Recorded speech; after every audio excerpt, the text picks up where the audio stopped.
man, he has a little story behind him. Is that his grandmother used to say, "ये मुख देख ले लोग के बोझा जाए." There is a Bengali term. You see the face, you understand. So, Yes. He's not a dental man. He's a general medical friend who started looking at the face and started measuring it sometime in the 1935 and 1940. And he had calipers in his hand. He had scales in his hand. So he collected human value of face, collecting the length of the face, the breadth of the face, the angle between the angles of the jaw, the length between the angles of the jaw. He had a collection of about 25,000. Wow. Huge amount of collection. But later he came to know that you cannot measure a face exactly, and the face has a so complicated view that this can be only possible by a mathematician to do it. It cannot be done by a medical man. So if a medical man turns into a mathematician or he has a knack for mathematician, that can be done to analyze a face. So, but this is the man who started measuring the face. He has a huge data. He's Leslie Bartas. He's called the modern man, and the modern man who started measuring faces. So after Farkas has got the introduction of measuring a face, these are the three men, Hochstein, Kendall and Mardia. These all three men are from the medical science, but they taught themselves mathematics. It requires some complicated mathematics of integral and differential calculus to measure a face. How they do it is, they have found a geometric program which is called as 3D medical geometry morphometrics.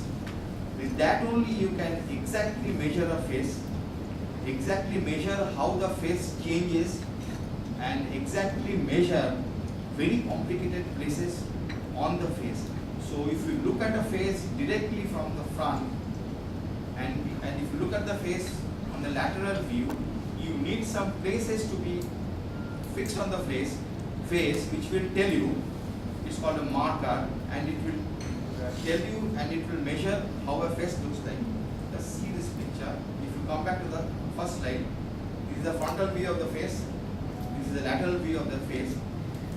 What actually Farkas started with some very small points on the face. This is a point, this is a point, these are all called landmarks. There are hardly about 10 landmarks here.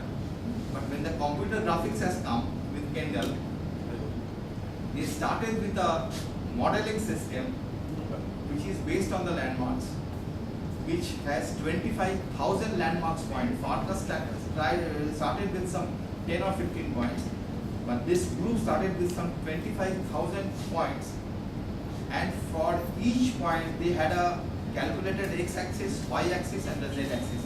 It's a 3D picture, and they came out with 75,000 parameters. Oh my God. And ultimately when the program works, when this organ works, it comes down to a 24 landmark 3D positioning of the face.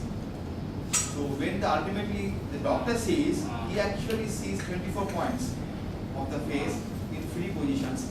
But the whole program calculates 25,000 3D points and 75,000 parameters or 75,000 landmarks. It's a huge amount of landmarks which are required on the face, and how they do it is, so this dense surface model is called a DSM. It will look like this. So this is called a DSM face. You see this middle line, you go from the top and come down below. So it's a middle line, how the face shape has changed with age, number one. And when we go to the next slide, and the third slide, it will tell you how the face will change in some diseases. So you come to this. This is called a DSM modeling. You see number of points, the huge number of points they have taken. All these points are landmarks. The photographs are taken from 8 different angles. And it's a very complicated mathematical calculation with integral and differential calculus. It cannot be done by a man. It can only be done by a man it can only be done by a computer for 2 days. If you fix up the computer, if you start the computer and if you load the program, the computer will give you an answer after 2 days after calculating the facial shape. So these are the facial points, 75,000 landmarks and 25,000 points. If you calculate from the top to the down and breadth wise, this is called a matrix. If you see the matrix, you see these are not squares, these are all triangles. And when you join two triangles, it will form a trapezoid. So it's a mathematics. So this whole system is called a 3D mesh. So what they do is, either you scan the face with a scanner from 8 angles, or you take photographs of the face from the front, from the lateral, from down below, you put it in a computer, and you put a mesh on the face. So this is a mesh. You calculate 75,000 points and 25,000 landmarks. Okay. You come to, when the answer comes, you come to a very small amount of landmarks, say 24 landmarks, but all these landmarks are not 2D landmarks, it's a 3D landmark. So you are looking at the face from the front, you are looking at the face from the side, you are looking at the face from the tip. Okay. These landmarks are, and this mesh is called the capture mesh. This whole mesh is called the capture mesh.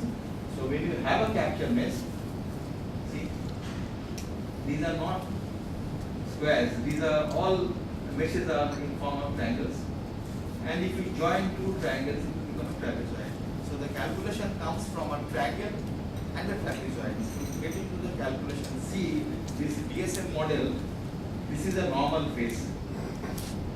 So what happens in a Williams syndrome? The same face. And what happens in a fragile leg syndrome?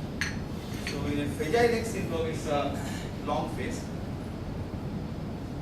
And if you see the faces, what happens in this Smith syndrome? The lips are parted. And what happens in this Jacobson syndrome?